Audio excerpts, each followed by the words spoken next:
Bab 1162, Kamp Pelatihan 4.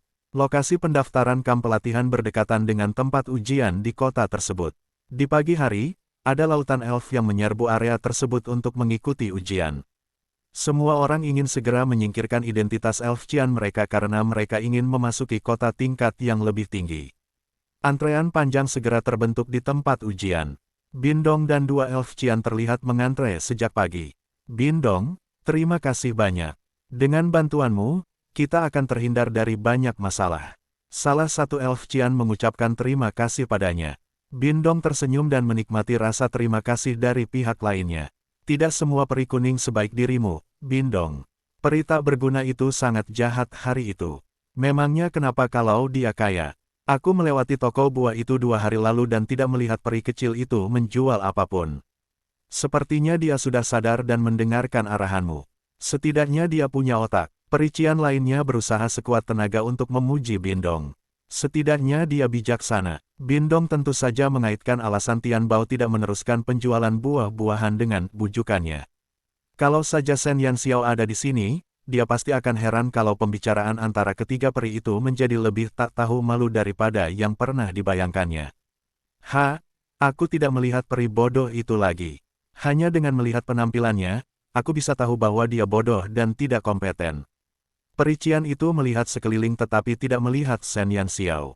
Ketika dia memikirkan kemajuannya dalam beberapa hari terakhir, dia langsung merasakan rasa superioritas. Akan tetapi, sebelum dia bisa selesai pamer, dia melihat sesosok tubuh mungil berjalan ke arah mereka dengan santai. Bindong, lihat, itu dia. Peri cian itu buru-buru menjabat tangannya. Bindong menoleh sambil mengerutkan kening. Begitu melihat Shen Yanxiao, dia mengangkat alisnya lalu menampakkan senyum sombong. Gadis malang, kau tidak akan pernah memasuki kota tingkat kuning dengan bakatmu. Bindong terkekeh. Peri cian di satu sisi buru-buru setuju. Semua ini salahmu karena tidak tahu apa yang baik untukmu. Kalau saja kamu bijaksana, aku bisa saja meminta Bindong memberimu beberapa petunjuk. Sebelum dia bisa menyelesaikan kalimatnya, Shen Yanxiao berbalik dan berjalan ke lokasi pendaftaran kamp pelatihan. Ketiga peri yang siap mengejeknya merasa seolah-olah mereka telah ditampar di depan umum oleh Shen Yanxiao. Wajah mereka berubah antara hijau dan putih. Apakah gadis ini sudah gila untuk melapor ke kamp pelatihan? Peri cian itu terkejut. Kamp pelatihan cukup populer bagi para elf yang kurang sabar, karena hanya membutuhkan waktu setengah tahun. Meskipun mereka bisa mendapatkan banyak sumber daya selama setengah tahun itu, waktu itu terlalu singkat. Setelah setengah tahun, mereka akan ditempatkan di berbagai tempat, sehingga mustahil untuk berkembang lebih jauh. Tidak banyak peri yang bersedia mencoba metode yang mirip dengan membunuh ayam untuk mendapatkan telurnya. Shen Yanxiao adalah satu-satunya peri yang berdiri di dekat area pendaftaran kamp pelatihan. Dibandingkan dengan antrean panjang di tempat ujian, tempat itu sangat kumuh sehingga tidak tahan untuk dilihat. Cek, kukira dia lebih termotivasi. Ternyata, dia punya cukup kesadaran diri untuk menyadari bahwa dia tidak akan pernah dipromosikan ke kota tingkat kuning. Yah, setidaknya dia bisa tinggal di kota tingkat kuning selama setengah tahun di kamp pelatihan. Bindong mencibir. Dia tidak menyukai peri cian ini yang mengabaikan identitasnya sebagai peri kuning. Bab 1163, Kamp Pelatihan 5. Bindong, kamu harus mengerti situasinya. Lagi pula, bahkan jika dia ikut ujian, dia tidak akan bisa lulus. Daripada mempermalukan dirinya sendiri, bukankah lebih baik baginya untuk ditugaskan ke kota tingkat kuning untuk sementara waktu? Peri cian itu mendapatkan kembali kepercayaan dirinya dari ketidakpedulian Shen Yanxiao sebelumnya dan mencibir. Kamu benar. Ketiga elf itu berkumpul dan mengejek Shen Yanxiao. Namun, Shen Yanxiao, yang sudah tiba di area pendaftaran, tidak berminat berbicara omong kosong dengan mereka. Di matanya, ketiga peri itu tidak memenuhi syarat untuk berbicara dengannya. Di area pendaftaran kamp pelatihan, hanya ada meja kayu dan seorang elf dengan lencana putih di dadanya yang duduk di sana dengan lesu. Matanya menyipit hingga ia bisa tertidur kapan saja. Bahkan ketika Shen Yanxiao berjalan ke meja, peri itu masih memegangi pipinya, tampak linglung. Saya ingin mendaftar, kata Shen Yanxiao tiba-tiba. Mo Yu, peri yang hendak tertidur, tiba-tiba mendengar suara dan terbangun kaget. Ia mendongak dan menatap peri yang berdiri di depan meja dengan heran. Peri di depannya sangat cantik. Sepasang mata hijau zamrudnya tampak tenang dan penuh vitalitas. Ini adalah pertama kalinya Mo Yu melihat tatapan yang begitu bersemangat, tetapi dia mengamati Shen Yanxiao dan menyadari bahwa dia tampak berusia sekitar 14 tahun.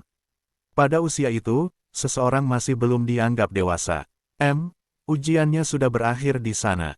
Mo Yu tidak pernah membayangkan bahwa peri ini benar-benar ada di sini untuk mendaftar di kamp pelatihan. Secara umum, para elf yang memasuki kamp pelatihan sudah mencapai titik jenuh setelah mereka mencapai usia dewasa. Sudah dapat diduga, biasanya ada aura yang tidak menyenangkan saat mereka datang ke sini untuk mendaftar di kamp pelatihan. Sangat sedikit elf muda yang datang ke sini untuk menderita. Mo Yu bahkan dengan baik hati menunjuk ke area pengujian. Hatinya sakit. Ia pikir ia akhirnya punya urusan di sini, tetapi pada akhirnya, ia malah harus memberi arahan ke daerah lawan. Raja Peri, tolong jangan buat keadaan menjadi sulit baginya.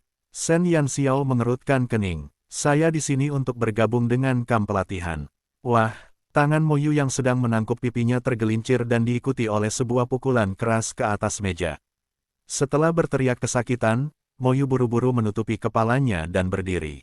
Dia menatap Shen Yanxiao dengan tidak percaya dan bertanya-tanya apakah dia salah dengar. Kau ingin bergabung dengan kamp pelatihan? Benarkah? Shen Yanxiao mengangguk. Mengapa orang ini tampak tidak bisa diandalkan? Enggak mungkin. Kamu belum dewasa. Kenapa kamu mau ikut kamp pelatihan? Mo Yu heran. Apakah para elf suka melakukan hal-hal yang sulit akhir-akhir ini? Saya ingin bergabung dengan Silver Moon Guard. Bukankah saya harus memasuki kamp pelatihan terlebih dahulu? Shen Yanxiao mengangkat alisnya. Mo Yu terkesiap. Sungguh pernyataan yang kuat. Kau ingin bergabung dengan Silver Moon Guard. Tapi, tidak sembarang elf bisa masuk ke kamp pelatihan. Kau mengerti. Mo Yu merasa sakit kepala. Apakah elf muda ini terlalu naif untuk memahami implikasi dari bergabung? Mengerti. Bagaimana cara mendaftar? Shen Yanxiao menjawab dengan santai. Pandangannya menyapu meja saat ia mencoba menemukan sesuatu yang mirip dengan formulir pendaftaran. Ternyata, tidak ada sehelai rambut pun yang terlihat di meja kayu itu.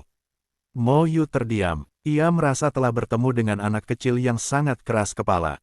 Ia menatap Shen Yanxiao dengan sakit kepala. Meskipun ia senang bahwa pihaknya akhirnya membuka usaha, tetap saja tampaknya tidak bermoral untuk merusak masa depan anak di bawah umur seperti ini. Bab 1164, Kamp Pelatihan 6. Kamu masih sangat muda. Jangan sia-siakan masa mudamu dengan memasuki kamp pelatihan. Mo Yu tiba-tiba merasa bahwa dia adalah seorang jenius. Lalu, Shen Yanxiao menyilangkan lengannya dan menatapnya dengan tenang. Kamu harus menunggu sampai kekuatanmu mencapai titik jenuh sebelum masuk. Jika kamu masuk sekarang, itu akan membahayakan masa depanmu. Mo Yu berusaha sekuat tenaga untuk membujuknya. Tidak perlu, aku ingin masuk sekarang, kata Shen Yanxiao dengan tegas. Mo Yu yang sedang marah ingin mencongkel kepala peri perempuan ini untuk memeriksa apakah dia waras. Jarang sekali dia menunjukkan perhatian sebesar itu kepada orang asing, jadi mengapa gadis kecil ini tidak mendengarkan nasihatnya? Kau, sayang sekali, kau hanya perician saat ini, jadi kau hanya akan memasuki kamp pelatihan pemula. Jika kau percaya diri, lanjutkan saja dan ikuti ujiannya terlebih dahulu. Bukankah lebih baik kembali setelah kau mencapai kota tingkat yang lebih tinggi? Jika kau tidak meningkatkan kekuatanmu secara signifikan di kamp pelatihan dalam waktu setengah tahun, kau akan ditempatkan di gurun, yang pada dasarnya akan menghancurkan masa depanmu sendiri. Mo Yu membujuk Shen Yanxiao seperti sedang membujuk anak kecil. Shen Yanxiao terdiam. Ini adalah pertama kalinya dia menyadari bahwa ada peri yang berbicara sebanyak tang nasi. Tidak perlu. Saya ingin bergabung sekarang juga. Kenapa kau tidak mendengarkan saranku? Ikutlah denganku dan aku akan membawamu ke tempat ujian. Jika kekuatanmu belum mencapai titik puncak, aku benar-benar tidak ingin menyakitimu dengan menambahkanmu. Mo Yu sejujurnya tidak dapat meyakinkan Shen Yanxiao jadi dia memutuskan untuk membuktikan semuanya dengan fakta. Sebelum Shen Yanxiao bisa bereaksi, Mo Yu meraih tangannya dan berjalan menuju area ujian yang penuh sesak. Hei! Tolong bantu aku. Aku butuh yang ini untuk mengikuti ujian. Mo Yu berjalan ke area ujian dan dengan berani memotong antrean. Anehnya, Para elf yang bertugas dalam ujian itu bekerja sama dan memberi jalan untuknya. Mereka sangat menghormati Moyu. Peri akan diuji dengan menggunakan baskom berisi cairan bening yang tidak diketahui. Selama peri meletakkan tangannya di dalam cairan, cairan akan berubah dari bening menjadi warna lain. Untuk peri cian, warnanya akan berubah menjadi cian, dan seterusnya. Peri di area pengujian memberi Sen Yan Xiao baskom berisi cairan. Moyu berdiri di satu sisi dan berkata, "Coba saja. Aku melakukan ini demi kebaikanmu sendiri." Sen Yan Xiao meliriknya namun tidak berkata apapun. Bindong dan dua elf cian menyadari keributan di area pengujian dan mereka bertiga bergegas maju. Ketika mereka melihat Sen Yan Xiao hendak menjalani ujian untuk mendapatkan sumber kehidupannya, ekspresi geli muncul di wajah mereka. Apakah dia menyinggung orang dari kamp pelatihan itu dan diseret ke sini untuk kehilangan muka? Dia sedang melakukan tes. Jangan mempermalukan diri sendiri. Cairan itu pasti akan berubah menjadi biru kehijauan. Ketiga peri itu, yang mengira mereka telah kehilangan kesempatan untuk melihat Sen Yan Xiao mempermalukan dirinya sendiri, menyadari bahwa surga telah memberi mereka kesempatan lain untuk menonton pertunjukan yang bagus. Dengan senyum gembira di wajah mereka semua dengan senang hati menunggu pertunjukan yang bagus. Biasanya, area pendaftaran untuk kamp pelatihan selalu kosong. Namun, Sen Yan Xiao jelas merupakan eksistensi yang unik. Semua elf yang berdiri di area pengujian memandang elf unik ini dengan rasa ingin tahu. Sen Yan Xiao berjalan ke meja dan menggulung lengan bajunya. Tangannya yang pucat dan lembut perlahan-lahan mencelupkan cairan itu. Ketika dia mencelupkan tangannya ke dalam cairan itu, perubahan halus tiba-tiba muncul dalam baskom kristal yang tenang itu. Semua elf melihat bahwa setelah Sen Yan Xiao mencelupkan tangannya ke dalam cairan tersebut, cairan bening itu berangsur-angsur berubah menjadi warna cian samar. Bab 1165, Kamp Pelatihan 7. Tidak ada yang mengejutkan bagi peri cian. Bindong menatap Sen Yan Xiao dengan sinis. Dia puas dengan hasilnya. Cairan cian menunjukkan bahwa elf berada di level cian. Moyu bertindak seolah-olah semuanya sesuai harapannya. Tepat saat dia hendak membujuk Sen Yan Xiao untuk kembali, terjadi perubahan aneh pada cairan itu. Cairan yang awalnya berwarna cian perlahan berubah menjadi kuning. Sedikit demi sedikit, bagian kuning dari cairan tersebut perlahan menelan bagian-bagian cian di sekitarnya. Di mata semua elf, cairan di baskom kristal tersebut perlahan berubah menjadi warna kuning lembut. Bagaimana mungkin? Bindong membelalakan matanya karena tidak percaya dengan apa yang dilihatnya. Ujian biasanya akan langsung berakhir begitu tangan dicelupkan ke dalam cairan. Dia belum pernah melihat warna cairan berubah untuk kedua kalinya. Bukan hanya Bindong saja yang terkejut, para elf lainnya pun terkejut dengan pemandangan di hadapan mereka. Sesuatu yang menentang akal sehat telah berdampak besar pada pemahaman mereka. Kemalasan di mata Moyu berangsur-angsur memudar saat cairan itu berubah warna. Dia menatap Sen Yan Xiao dengan heran saat ketertarikan dan keterkejutan yang menyenangkan muncul di matanya. Namun, pemandangan aneh ini tidak berakhir di sana. Tiba-tiba, garis merah muncul pada cairan kekuningan itu, dan garis merah itu secara bertahap menggerogoti bagian lain dari cairan itu. Semua peri terkesiap. Cairan uji yang tidak akan pernah berubah warna dua kali, ternyata tidak berubah dua kali, melainkan tiga kali. Mereka tidak dapat mempercayainya. Para elf yang bertanggung jawab atas area pengujian menjadi pucat karena ketakutan. Mereka belum pernah melihat situasi seperti itu. Tuan Yu, ini, seorang peri yang bertanggung jawab atas ujian itu menatap Moyu dengan kaget. Senyum malas di wajah Moyu telah sepenuhnya memudar dan ekspresinya menjadi sangat serius saat dia menatap Sen Yan Xiao yang tenang seolah-olah dia masih menantikan untuk melihat apakah dia bisa menjalani perubahan keempat. Ekspresi Bindong berubah pucat saat Sen Yan Xiao melewati perubahan ketiga. Warna merah berarti Sen Yan Xiao memenuhi syarat untuk memasuki kota tingkat merah. Ketika dia memikirkan tentang bagaimana dia dan kedua rekannya telah mengejek Sen Yan Xiao, Bindong berharap dia bisa menamparkan dirinya sendiri sampai mati. Kalau peri merah itu sampah, lalu bagaimana dengan peri kuning sepertinya? Namun, setelah cairan merah itu menyebar lebih dari setengahnya, cairan dalam baskom kristal itu tiba-tiba mendidih dan dalam sekejap mata, semua cairan itu menguap dan bola-bola kabut menyelimuti udara. Apa yang terjadi? Semua peri menjadi pucat karena ketakutan. Dalam kepanikan mereka, Sen Yan Xiao mengerutkan kening karena ragu. Saat kabut berangsur-angsur menghilang di depan matanya, dia melihat ke bawah ke peralatan kristal. Namun, peralatan kristal yang awalnya berisi cairan misterius itu kini telah kosong. Semua cairan menguap dalam sekejap tanpa ada setetes pun yang tersisa. Shen Yanxiao terdiam. Dia tidak tahu banyak tentang ujian peri dan dia tidak tahu apa yang terjadi padanya saat ini. Haha, saat Shen Yanxiao kebingungan, Mo Yu yang berdiri di samping tampak sangat bersemangat. Tiba-tiba, dia tertawa terbahak-bahak dan meraih pergelangan tangan Shen Yanxiao dengan tangannya yang putih. Dia menatap Shen Yanxiao dengan penuh semangat, matanya bersinar.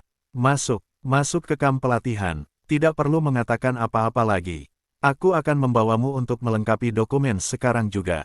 Kau tidak punya pilihan selain masuk. Bab 1166, Kamp Pelatihan 8. Shen Yanxiao bingung dengan perubahan sikap Mo Yu yang tiba-tiba. Temperamennya persis sama dengan Tang Nazi. Jika dia tidak tahu bahwa Tang Nazi berada jauh di benua cemerlang, Shen Yanxiao akan mengira bahwa dia adalah Tang Nazi yang menyamar. Haha, kita benar-benar menemukan harta karun hari ini.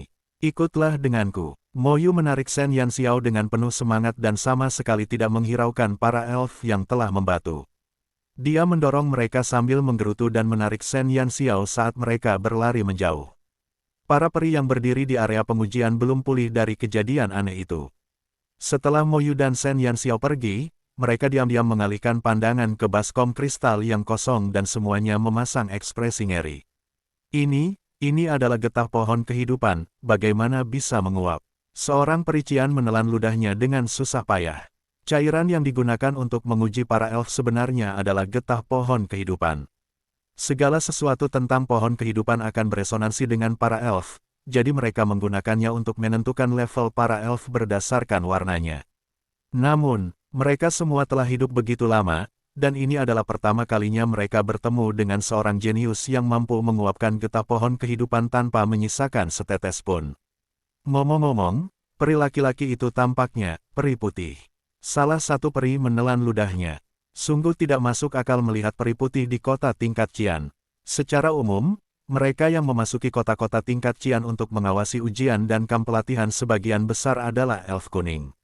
Bahkan elf merah jarang terlihat, apalagi elf putih yang berada di urutan kedua setelah elf hitam.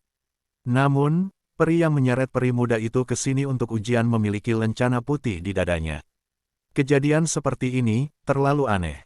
Tenanglah dan lanjutkan ujiannya. Itu adalah Master Yu dari Silver Moon Guard, kata peri yang bertanggung jawab atas ujian itu dengan tenang. Tuan Yu, sekelompok elf tidak bisa lagi tetap tenang. Nama pengawal bulan perak bergema di seluruh benua Dewa Bulan, dan 5 elf yang paling terkenal adalah anggota yang ditempatkan di pintu masuk ke 5 kota tingkat hitam. Orang yang bertanggung jawab atas pintu masuk ke kota hujan adalah Master Yu yang dikabarkan, Mo Yu. Tapi, bukankah Tuan Muda Yu adalah peri hitam? Seorang perician berbisik. Peri yang bertanggung jawab atas ujian itu berkata dengan santai, dia hanya mengambil lencana acak. Dia dengan santai mengambil lencana. Semua elf memiliki keinginan untuk mati. Elf hitam memiliki lencana dari semua level. Tentu saja, jika mereka mengenakan lencana hitam, mereka dapat bepergian dengan bebas ke seluruh benua Dewa Bulan.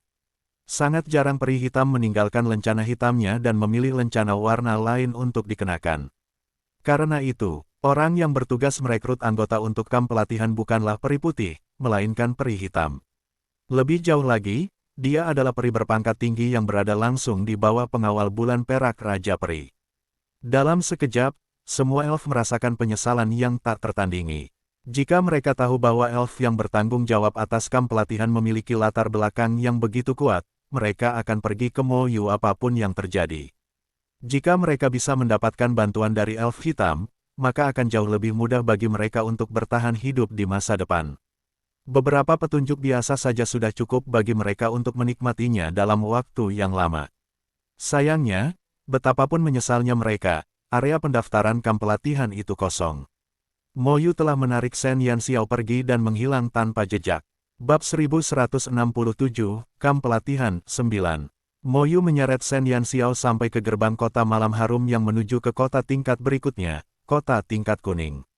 Para penjaga elf yang ditempatkan di gerbang segera menegakkan punggung mereka dan sangat hormat saat mereka melihat Mo Yu. Mo Yu langsung menarik Shen Yanxiao dan berjalan masuk. Namun, saat Mo Yu masuk, Shen Yanxiao langsung merasakan sakit yang tajam dari ujung jarinya dan arus listrik yang kuat menyebar ke seluruh tubuhnya sebelum langsung mengeluarkannya dari gerbang kota. Shen Yanxiao dengan cekatan menstabilkan tubuhnya dan mendarat kembali di tanah. Tanda-tanda hijau muncul di ujung jarinya yang awalnya putih dan rasa sakit yang menusuk terus berlanjut. Tiba-tiba, Mo Yu menyadari bahwa peri yang di seberangnya telah menghilang. Dia segera berbalik dan melihat Shen Yanxiao berdiri 10 langkah darinya sambil menatapnya dengan ekspresi muram. Mo Yu terdiam. Dia lupa bahwa Shen Yanxiao hanya mengenakan lencana Qian dan tidak bisa memasuki kota tingkat kuning. Shen Yanxiao pasti telah ditolak oleh penghalang kota tingkat kuning. Mo Yu dengan canggung berlari ke sisi Shen Yanxiao dan berkata dengan malu, "Aku melakukan kesalahan. Aku sangat senang sampai lupa bahwa kamu memiliki lencana Qian." Shen Yanxiao melirik Mo Yu. Semakin dia menatapnya, semakin miripnya dia dengan si idiot, Tang Nasi. "Bagaimana dengan ini? Aku punya lencana lain di sini bersamaku dan aku akan memberimu satu untuk dipakai." Mo Yu buru-buru menebus kesalahannya dan mengeluarkan lencana hitam dari cincin interspatialnya. Setelah melepaskan lencana putih di dadanya dan mengenakan lencana hitam, dia memasukkan lencana putih itu ke tangan Shen Yanxiao. Shen Yanxiao mengerutkan kening. Para elf yang menjaga kota membelalakkan mata mereka. Tuan Yu." Peri yang menjaga kota itu begitu ketakutan hingga kakinya hampir lemas. Ia nyaris tidak mampu menopang dirinya sendiri di dinding sebelum ia berhasil menenangkan diri. "Tuan Yu, apakah tidak apa-apa jika Anda menyerahkan lencana putih kepada peri biru? Apakah Raja Peri tidak akan memukuli Anda sampai mati?" Ada perbedaan besar antara elf biru dan elf putih. Elf biru adalah elf dengan peringkat terendah, sedangkan elf putih adalah eksistensi yang berada di atas semua elf lainnya. Mo Yu langsung memberikan lencana putih itu kepada peri Qian. Dari sudut pandang manapun, itu sangat gila. Ada apa? Mo Yu tidak menemukan sesuatu yang salah dengan tindakannya. Para penjaga diam-diam menyeka keringat dingin mereka. "Tuan Yu, meskipun Anda memiliki banyak lencana, Anda tidak dapat menyia-nyiakannya seperti ini. Ini benar-benar melanggar aturan. Apakah Raja Peri tahu tentang ini? Apakah keempat tuan lainnya tahu tentang ini? Apakah kau yakin kau tidak sedang mencari kematian?" Sayangnya, para elf yang menjaga kota itu hanyalah elf kuning, dan mereka tidak memiliki keberanian untuk membuat masalah bagi elf hitam. Mereka hanya bisa menelan keluhan mereka, sementara mereka menebak-nebak identitas Shen Yanxiao. Mungkinkah Tuan Yu telah jatuh hati pada nona muda ini? Mungkin itu sebabnya dia melakukan ini. Beberapa elf yang menjaga gerbang kota tidak dapat menahan diri untuk tidak berpikir liar. Ketika para elf memilih pasangannya, mereka dapat membawa separuh jiwa mereka dari kota tingkat rendah ke kota tempat mereka berada. Peri perempuan ini memang sangat cantik, tapi nona muda ini belum dewasa, kan? Guru Yu begitu terburu-buru. "Ahem, Tuan Yu adalah seorang lolicon."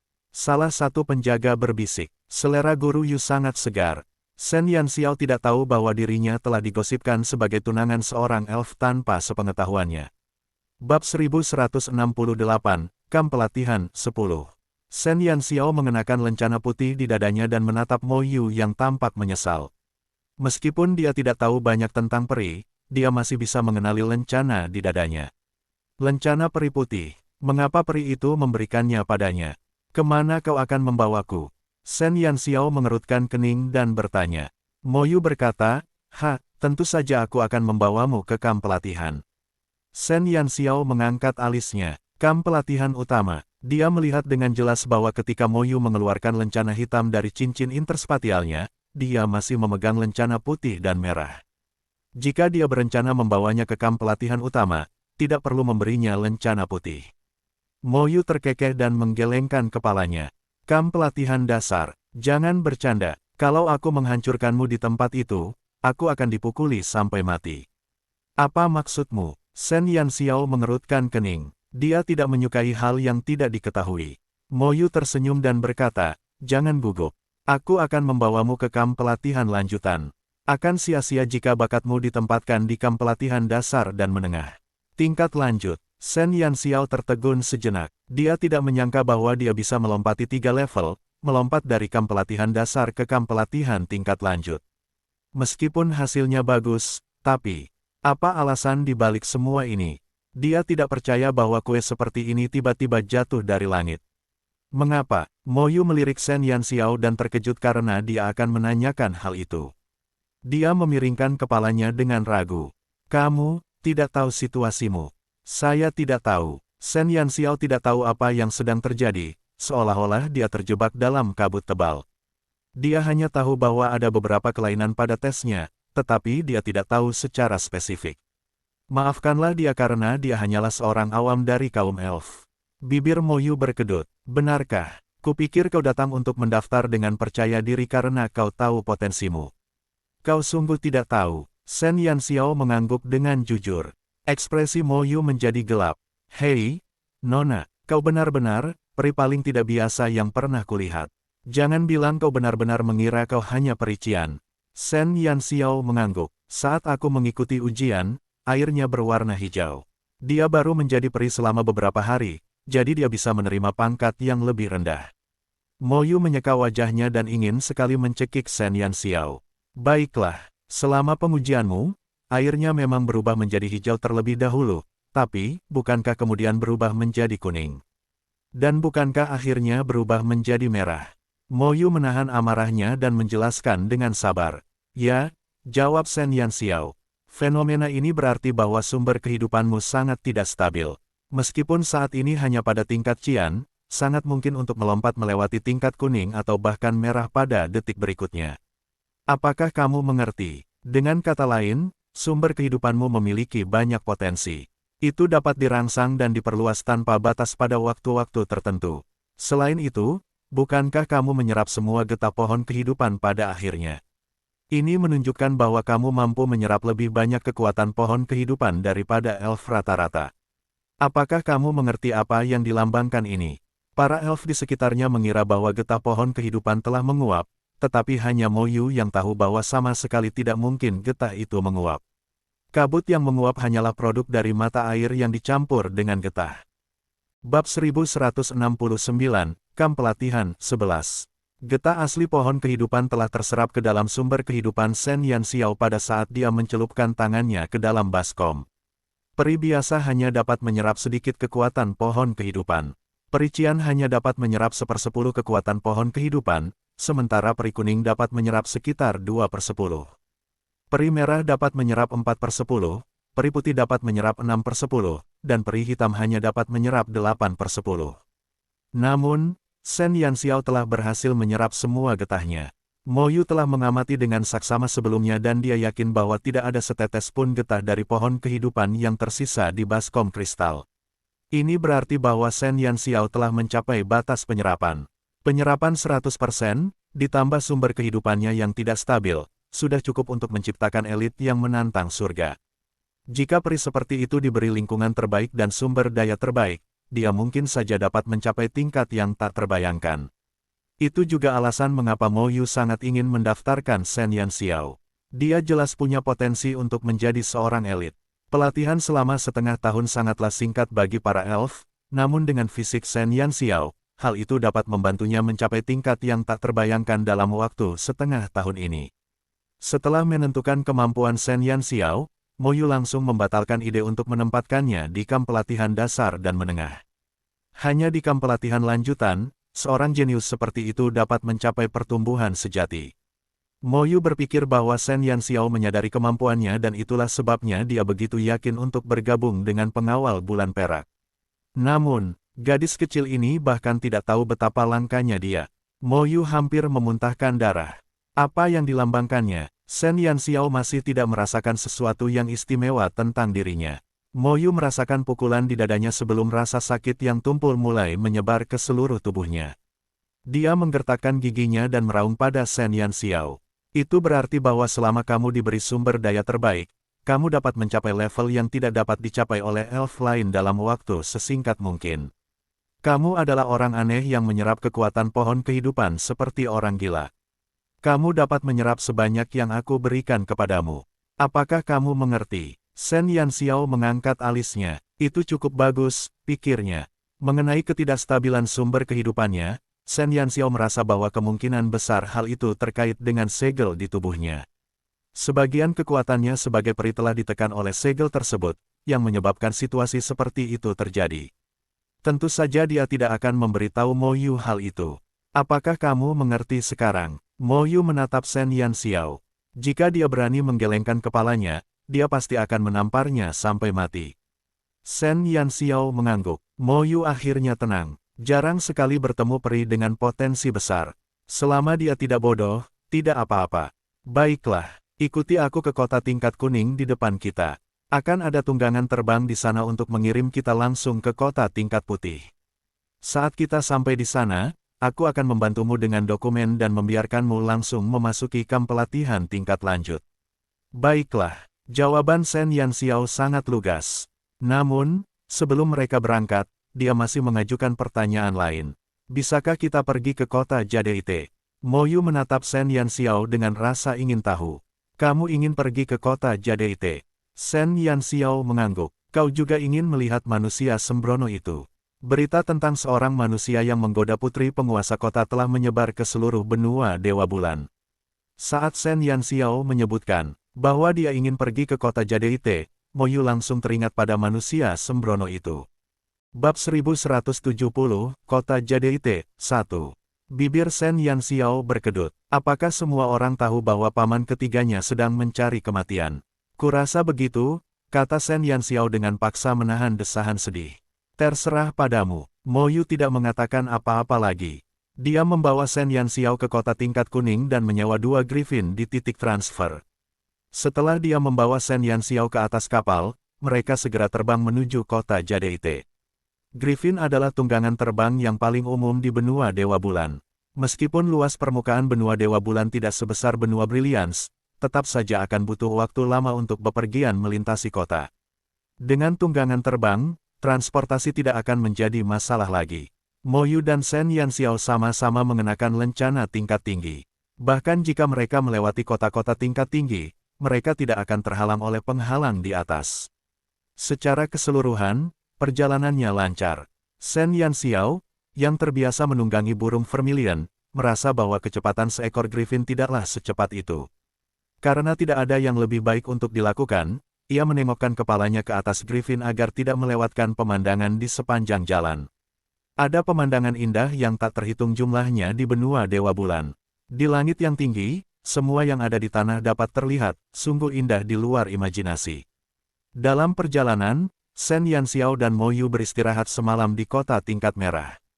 Pada hari ketiga, mereka akhirnya tiba di kota Jade, kota tingkat putih. Sesuai namanya, Jade City dibangun dengan batu giok hijau tembus pandang. Dibandingkan dengan arsitektur sederhana Fragrant Night City, Jade City sangat mewah. Bahkan beberapa kaisar di benua Brilliance hampir tidak dapat dibandingkan dengan kota tingkat putih ini. Para peri memiliki keunggulan alami dalam dunia estetika, jadi semua bagian kota giok sangatlah indah. Kedua Griffin itu mendarat di titik transfer kota Jade, dan segera setelah itu, Shen Yanxiao dan Mo Yu mendarat. Aku akan membawamu ke tempat tinggal terlebih dahulu. Kemudian aku akan mengurusi masalahmu memasuki kamp pelatihan lanjutan. Shen Yanxiao dapat dikatakan telah melewati beberapa level untuk memasuki kamp pelatihan lanjutan. Tidak peduli seberapa hebat bakatnya, dia pada dasarnya adalah perician. Meskipun Mo Yu dapat membawa Shen Yanxiao untuk memasuki semua kota di bawah level putih dengan bebas, ada banyak prosedur untuk memasuki kamp pelatihan lanjutan yang terletak di kota level hitam. Belum lagi dia hanya memiliki satu lencana hitam, sudah agak sulit meyakinkan para elf di kamp pelatihan tingkat lanjut untuk menerima Shen Yanxiao. Tentu, Shen Yanxiao tidak bertele-tele. Mo Yu mencarikan penginapan di kota Jade untuk Shen Yanxiao untuk sementara waktu dan mengatakan kepadanya bahwa ia akan menjemputnya seminggu kemudian. Selama kurun waktu ini, Shen Yanxiao akan bebas berjalan-jalan di sekitar kota Jade. Mo Yu dengan baik hati memberitahu Shen Yanxiao di mana Shen Jing ditahan dan melemparkan lebih dari 100 koin kristal kepadanya sebelum dia pergi. 100 lebih koin kristal dianggap sebagai jumlah kekayaan yang cukup besar bagi para peri biasa, tetapi bagi Shen Yanxiao yang menghambur-hamburkan uang seperti kotoran, bahkan tidak cukup untuk mengisi celah antara giginya. Setelah Mo Yu pergi, Shen Yanxiao tidak langsung meninggalkan penginapan. Dia duduk di tempat tidur dan berusaha sekuat tenaga untuk merangsang sumber kehidupannya. Hanya ada satu kota tingkat hitam antara kota tingkat putih dan kota Monsin tempat pohon kehidupan berada, yang membuat kekuatan pohon kehidupan di sini luar biasa melimpah. Shen Yanxiao dengan tidak sabar menyerap kekuatan hidup yang meresap ke udara. Perasaan yang menggelora ini membuat sumber kehidupan di tubuhnya tumbuh liar seolah-olah sudah gila. Seperti dugaan Moyu, penyerapan kekuatan hidup Shen Yanxiao telah mencapai tingkat yang belum pernah terjadi sebelumnya. Bab 1171, Kota Jade 2. Merasakan pertumbuhan sumber kehidupannya, Shen Yanxiao merasa nyaman baik secara fisik maupun mental. Sumber kehidupan yang baru saja tumbuh tanpa disadari telah tumbuh menjadi pohon muda. Di dahan-dahan tipis, daun-daun hijau muda tampak sangat menawan. Shen Yanxiao membenamkan dirinya dalam dunia spiritualnya dan mendesah saat melihat sumber kehidupan yang tumbuh perlahan. Xiu berdiri di belakang sumber kehidupan. Ia berpakaian putih, memiliki sepasang mata emas dan rambut hitam panjang. Di bawah cahaya hijau sumber kehidupan, ia begitu tampan hingga mengejutkan. Pertumbuhan sumber kehidupanmu lebih cepat dari yang kuduga. Jika tidak ada yang salah, kau seharusnya bisa memecahkan segel kedua sebelum memasuki kamp pelatihan lanjutan dalam 7 hari. Xiu mengangkat jari-jarinya yang ramping dan membelai daun hijau kecil itu. Hanya sentuhan ringan, tetapi Shen Yanxiao merasakan serangkaian gelombang di lubuk hatinya, seolah-olah pohon muda itu adalah dirinya. Secepat itu, kalau begitu, bukankah aku akan segera bisa membuka segelnya? Shen Yanxiao menahan gejolak batinnya dan memfokuskan perhatiannya pada urusan serius. Xiu menggelengkan kepalanya. Apakah kau lupa bahwa saat kau masih manusia, kecepatan membuka segelmu akan melambat semakin jauh kau melangkah? 4 lapisan pertama segel relatif lebih lemah. Setelah lapisan kelima adalah kuncinya. Berapa lama waktu yang kau perlukan untuk membuka 3 lapisan terakhir adalah kunci kapan kau dapat kembali ke benua Brilliance. Shen Yanxiao berkedip dan merasa tertekan. Dia masih bertanya-tanya apakah dia dapat mempersingkat waktu kepulangannya menjadi setengah tahun. Kalau begitu aku akan melanjutkan latihanku. Shen Yanxiao mengangkat bahunya dan menghilangkan perasaan tertekannya. Senyum tak kentara terpancar di mata Xiu dan sosok rampingnya berubah menjadi seberkas cahaya saat ia tiba-tiba muncul di hadapan Shen Yanxiao. Wajah tampan di depannya membuat detak jantung Shen Yanxiao berhenti sejenak. Ketika Anda melakukan sesuatu secara ekstrim, biasanya hasilnya akan sebaliknya. Hanya dengan istirahat yang cukup, sumber kehidupan dapat tumbuh dengan maksimal. Xiu dapat melihat bahwa gadis kecil itu sangat ingin tumbuh. Shen Yanxiao menatap rahang tajam Xiu. Itu jelas peringatan tanpa emosi, tetapi entah bagaimana itu menghangatkan hatinya. Berpikir kembali ke masa-masa ketika Xiu melatihnya seperti seorang Spartan, dia sekarang malah menyuruhnya untuk tidak terlalu cemas. Apakah akan turun hujan? Atau, Tuan Xiu sedang tidak enak badan? Shen Yanxiao tanpa sadar lupa bahwa dia dan Xiu hanya berada dalam keadaan jiwa. Secara naluriah, dia mengangkat tangannya dan menyentuh dahi Xiu. Perasaan kosong di bawah ujung jarinya membuat Shen Yanxiao merasakan kehilangan. Xiu menatap tangan Shen Yanxiao yang terangkat dengan ragu, sebelum secercah kegembiraan muncul di mata emasnya. Gerakan Shen Yanxiao menegang dan dia diam-diam menarik kembali cakarnya. Tidak apa-apa, aku akan keluar dan jalan-jalan saja. Shen Yanxiao tersipu dan segera bubar. Dia duduk di ruangan dengan perasaan tertekan dan membenci otaknya untuk ke-100 kalinya. Mengapa pikirannya tidak bisa berhenti berputar saat dia melihat Xiu? Dia ingin mengukur suhu jiwa. Apakah dia idiot? Akankah ada jiwa yang jatuh sakit? Oh, itu jelas bukan sesuatu yang dilakukannya. Shen Yanxiao segera berdiri dan memutuskan untuk melupakan tindakannya sebelumnya. Dia ingin berjalan-jalan di sekitar kota Jade. Yue Xi pernah berkata bahwa suku Monsin berada di kota Jade, lalu. Mungkinkah orang tuanya ada di sini? Memikirkan hal itu, Shen Yanxiao tidak dapat menahan perasaan gembira. Bab 1172, Kota Jade 3. Terdapat hierarki yang jelas di dunia elf.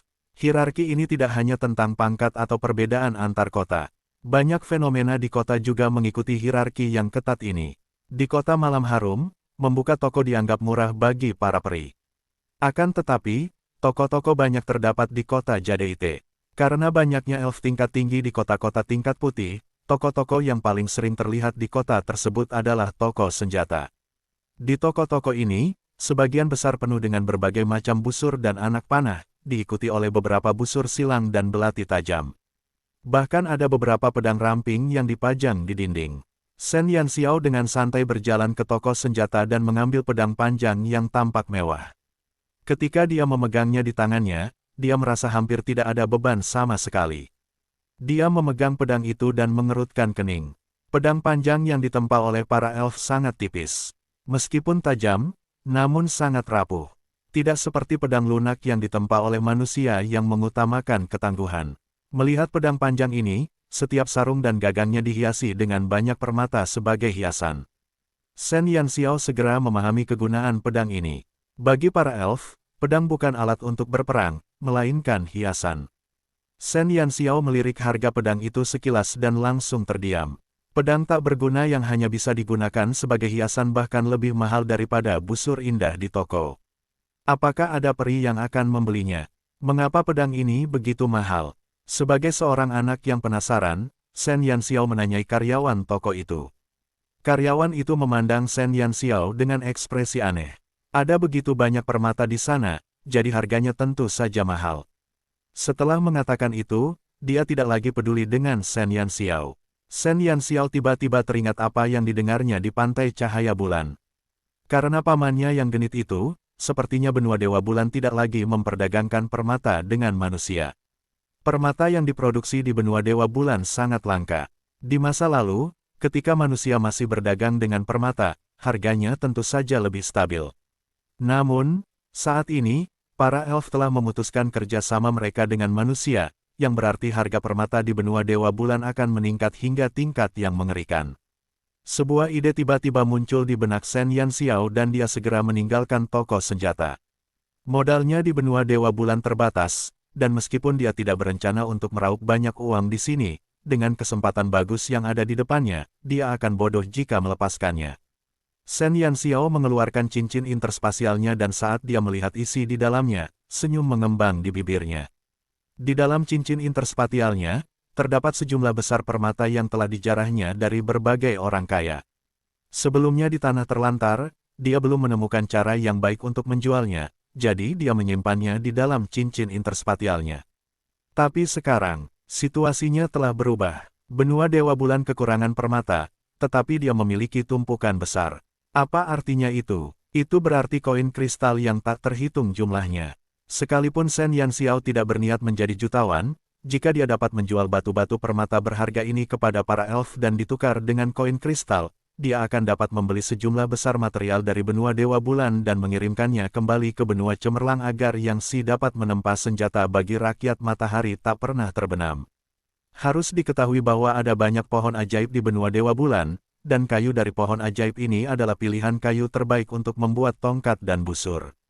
Kalau dipikir-pikir lagi, di toko senjata di Kota Hitam, busur yang terbuat dari kayu merkuri dari benua Dewa Bulan sudah bernilai jutaan koin emas. Jika Shen Yanxiao bisa mendapatkan sebanyak itu. Bab 1173, Rumah Perdagangan Minuman Keras 1. Tidak mudah untuk membuka toko di benua Dewa Bulan, jadi Shen Yanxiao tidak mungkin melakukannya sendiri. Pekerjaan persiapannya terlalu merepotkan, dan menyewa toko serta mempekerjakan elf sebagai pekerja membutuhkan banyak koin kristal. Setelah dikurangi uang yang diberikannya kepada Yuesi dan Vermilion Bird, dia tidak punya banyak koin kristal tersisa. Paling-paling, dia bisa bertahan hidup selama beberapa hari, tetapi dia bisa melupakan sisanya. Selain membuka toko mereka sendiri, benua Dewa Bulan juga memiliki metode perdagangan lainnya. Ada sesuatu yang mirip dengan rumah lelang di benua Brilliance, tetapi alih-alih menggunakannya untuk menyelenggarakan lelang, penjualan terus-menerus dilakukan di dalamnya. Daripada menyebutnya rumah lelang, lebih tepat menyebutnya rumah dagang. Para elf yang memiliki sesuatu untuk dijual dapat menyimpan barang-barang mereka di rumah dagang, dan para karyawan rumah dagang tersebut akan bertanggung jawab atas penjualan tersebut.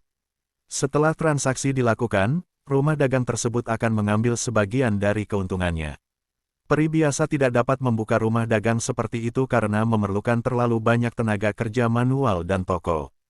Biasanya, hanya suku yang dapat membangun rumah dagang sungguhan. Rumah-rumah dagang di Jade City semuanya berada di South Street dan dipenuhi dengan toko-toko. Lencana berbagai suku digantung di pintu setiap rumah dagang. Shen Yanxiao melihat-lihat rumah dagang. Ada banyak barang yang dijual, dan harga beberapa barang membuatnya iri. Banyak busur yang harganya mencapai ribuan koin emas di benua Brilliance hanya seharga ratusan atau bahkan puluhan koin kristal di rumah dagang benua Dewa Bulan. Perbedaan harga itu cukup membuat pedagang manapun meneteskan air liur.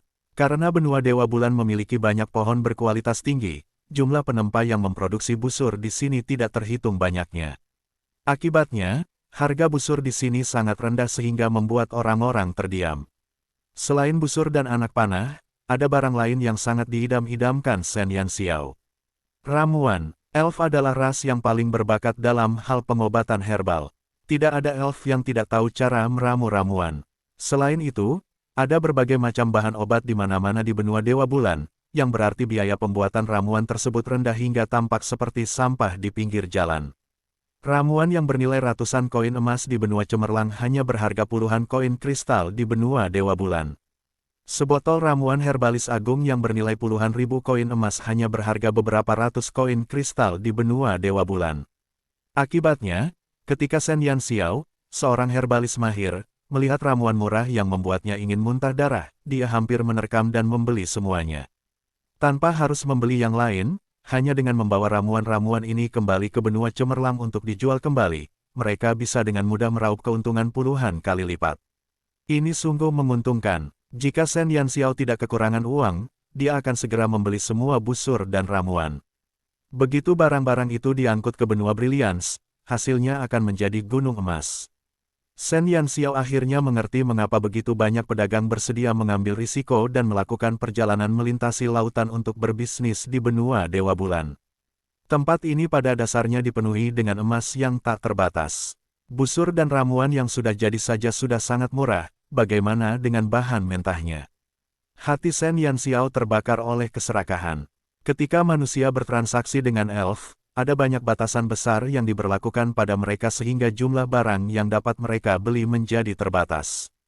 Selain itu, ramuan dan busur, yang sudah jadi tidak akan pernah dijual kepada manusia. Dalam benak para elf, apa yang mereka hasilkan bukanlah sesuatu yang layak dimiliki manusia. Manusia hanya bisa membeli beberapa bahan mentah di benua Dewa Bulan. Dibandingkan dengan membeli produk jadi, keuntungan menjual bahan mentah memang sedikit lebih kecil, tetapi tetap saja ada perbedaan 10 kali lipat jika membelinya di benua Brilliance. Bab 1174, Rumah Perdagangan Minuman Keras 2.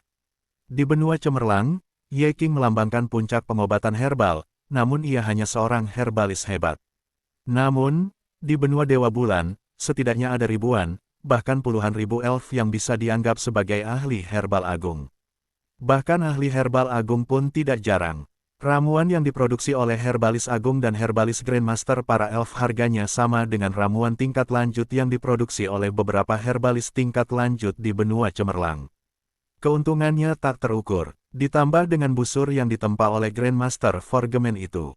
Oh, Shen Yanxiao ingin melolong seperti serigala. Dia berharap bisa segera menjarah sejumlah uang dari berbagai suku elf sehingga dia bisa menyimpan semua harta karun yang harganya sama dengan kubis itu ke dalam cincin interspatialnya. Tidak masalah jika manusia tidak dapat membeli produk jadi. Dia sekarang adalah peri sehingga dia dapat membelinya. Shen Yanxiao menggosok telapak tangannya saat dia merasakan gatal yang tak tertahankan. Namun, harga yang rendah bagi para elf juga disebabkan oleh kurangnya perdagangan di antara para elf. Sebagian besar koin kristal dikendalikan langsung oleh pemimpin suku, dan anggota biasa akan memperoleh sebagian keuntungan dari suku tersebut setiap bulan. Orang-orang yang benar-benar kaya adalah para pejabat tinggi dan pemimpin berbagai suku. Para elf tidak miskin, tetapi mereka tidak punya banyak uang. Namun, jika mereka membutuhkan, mereka dapat mengirimkan lamaran kepada pemimpin dan uang yang mereka terima akan menghancurkan mereka sampai mati. Shen Yanxiao sudah mulai berpikir tentang bagaimana dia bisa menghasilkan banyak uang sebelum dia memasuki kamp pelatihan lanjutan.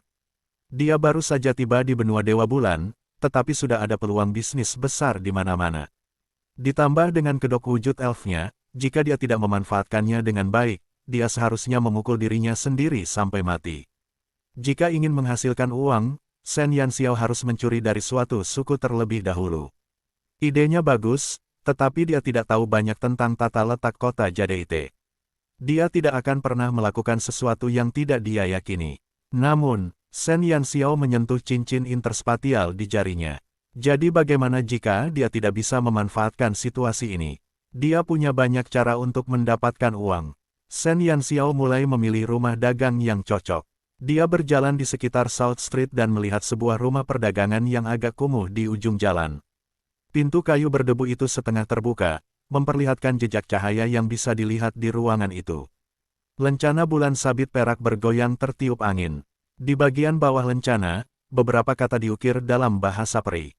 Rumah perdagangan Monsin. Shen Yanxiao membaca kalimat elf itu dan matanya berkedip karena terkejut.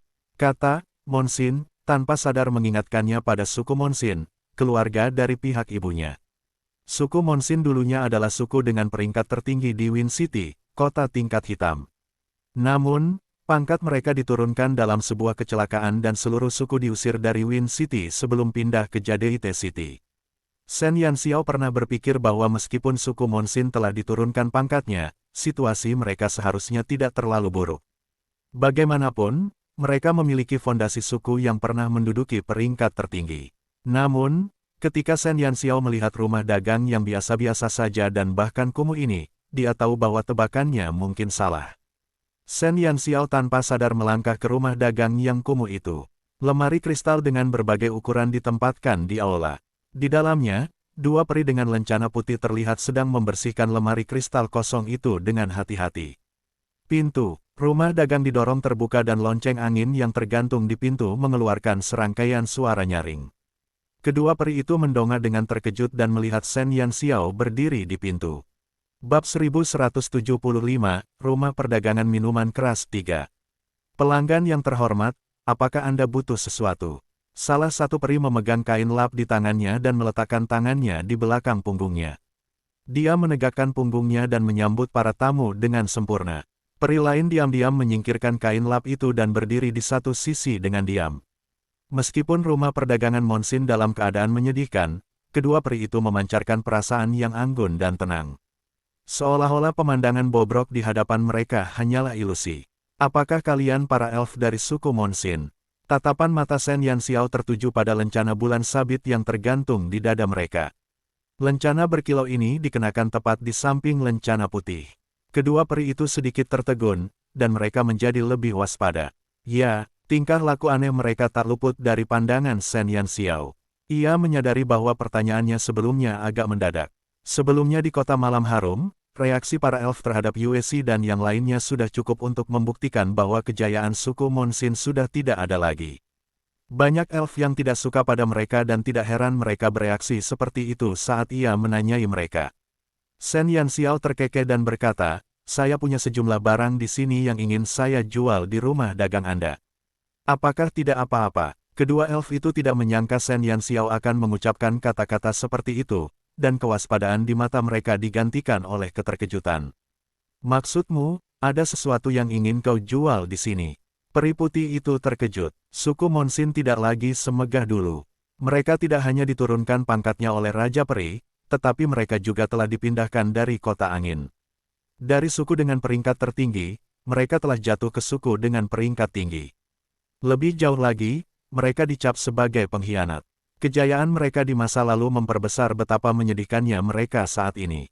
Ya, Shen Yanxiao mengangguk. Dia melihat bahwa sebagian besar lemari kristal di rumah perdagangan Monsin kosong, hanya satu atau dua di antaranya yang memiliki beberapa busur dan ramuan di dalamnya.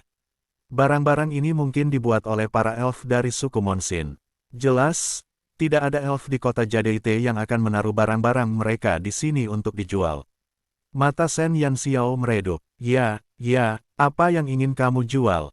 Setelah kedua peri itu terkejut, kegembiraan langsung terpancar di mata mereka. Mereka tidak dapat mengingat lagi sudah berapa lama sejak seorang elf memasuki rumah dagang mereka. Ketika mereka diturunkan jabatannya, beberapa elf akan menempatkan barang-barang mereka untuk dijual di rumah dagang mereka.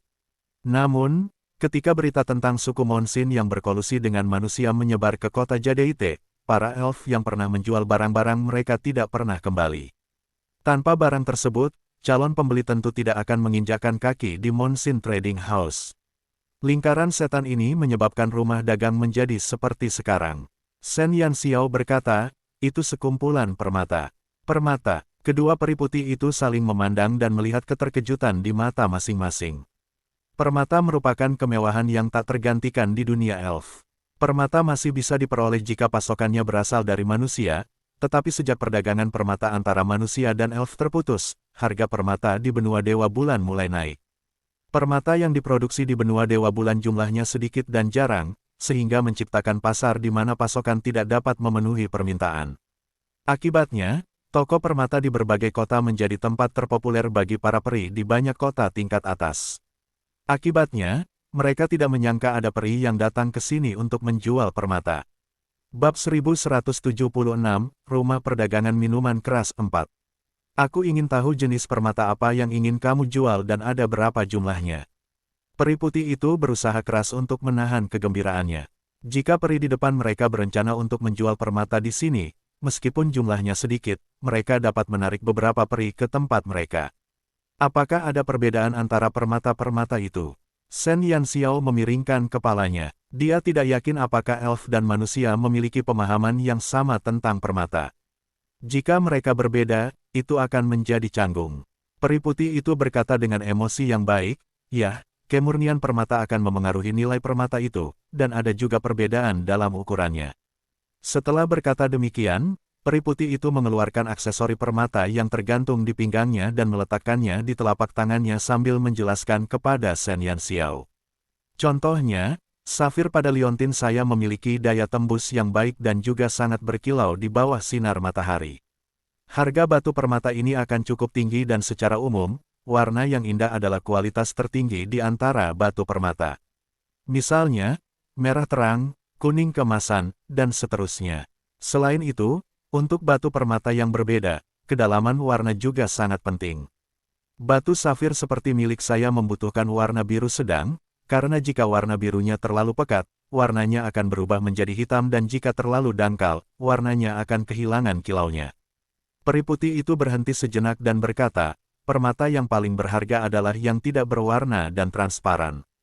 Dan permata dengan sedikit cahaya biru adalah harta karun yang banyak orang berebut untuk mengumpulkannya.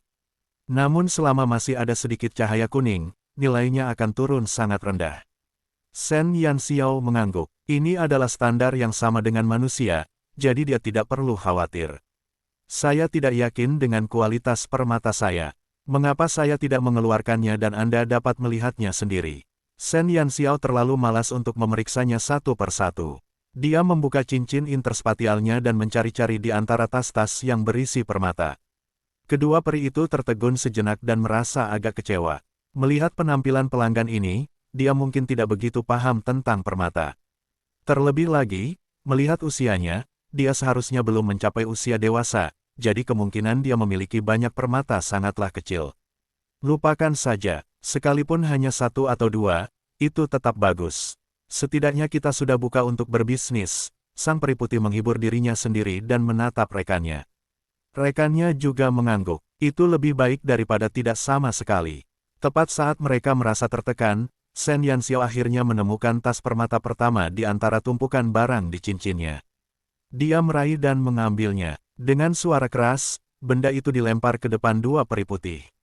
Karung seukuran kepala terlempar oleh kaki kedua elf itu. Melihat tas yang berat itu, mereka tercengang. Saat Shen Yanxiao melempar tas itu terlalu kasar, tali melilit tas tersebut menjadi longgar dan permata seukuran kuku jari pun berguling keluar.